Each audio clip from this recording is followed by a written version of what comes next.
You know, it's a wild year when we get three films about imaginary friends and they announce a reboot to Foster's Home for Imaginary Friends. That's just crazy. The Imaginary is a film by Studio Pinnock and director Yoshiyuki Mimose.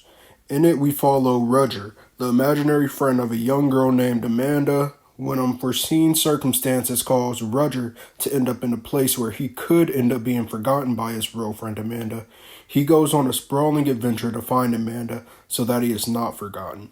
And you know, that's all the plot details that I'm going to get into without getting into too many spoilers because this is going to be another non-spoiler review here. I'm going to try to get through this review without saying too many derivatives of the word imagine, but it's a film called Imaginary about imaginary friends, so it's going to be tough. So we're going to get into the good, we're going to get into the bad, and we're going to get into the stats here, so let's get this thing started. Starting off with the animation in this film, I think this film looks beautiful. Some of the imaginative set pieces, there you go, imaginative set pieces in this film are just beautiful. Some of the ideas that they just put on the screen are just incredible. I mean, this film, more than If, and I'm going to try not to go back to If and compare and contrast to that, but it's like the closest film to this, and it's so recent in mine that it's hard not to. This film puts so much raw imagination on that screen. I feel like the film If was kind of reminding you of that childhood wonder, how it felt to be a child, and making you just remember that much. This film makes you remember the imagination of being a child, just the wild and creative things that we will come up with in our minds. And most of these set pieces that happen in this little girl Amanda's imagination are insane. There are just crazy things happening, like riding in a sled drawn by a green bison or whatever. It's insane.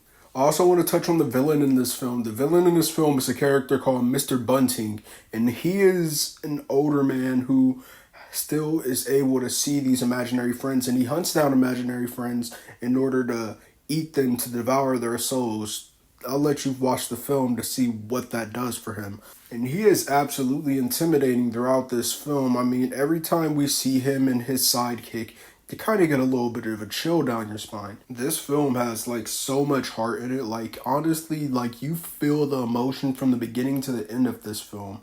And it really hit me in a special place. And this along with If, and again, there goes to comparing and contrasting. But I really related with those films a lot because the main characters in both of these films are children who are recently growing up in single parent households after one of their parents passed. And I can relate exactly to that because I did go through the same circumstances as a child. But we're not going to get too much into my trauma here because that's not what this video is for.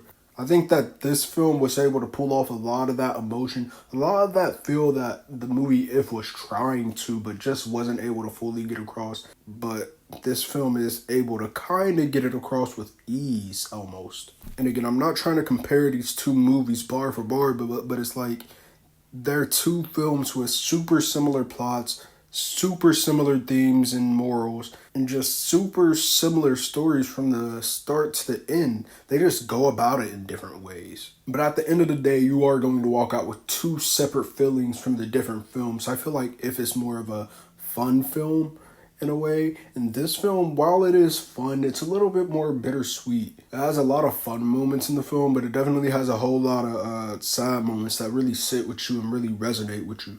And I know we usually get into both the good and the bad with these films, but honestly, there's not much bad to talk about this film. It's not a perfect film, but honestly, any problem that it may have had, honestly, it's so minute that it doesn't even really need mentioned.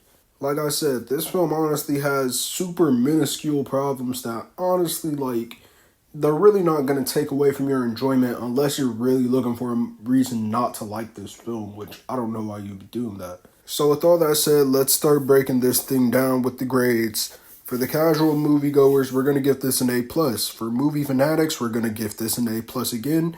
And for critics, we're going to be giving it an A. If you're asking for my honest opinion, I'm honestly going to give this movie my stamp of approval. I think you guys should be going to see this right now.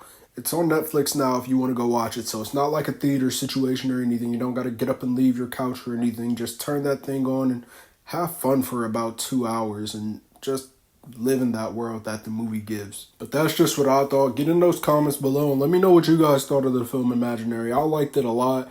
How about you guys? Let's really discuss, because I'm really interested in seeing how a lot of people felt about this film. But that's all I got for this time, guys. Thanks for staying with me. I'll see you next time. Later.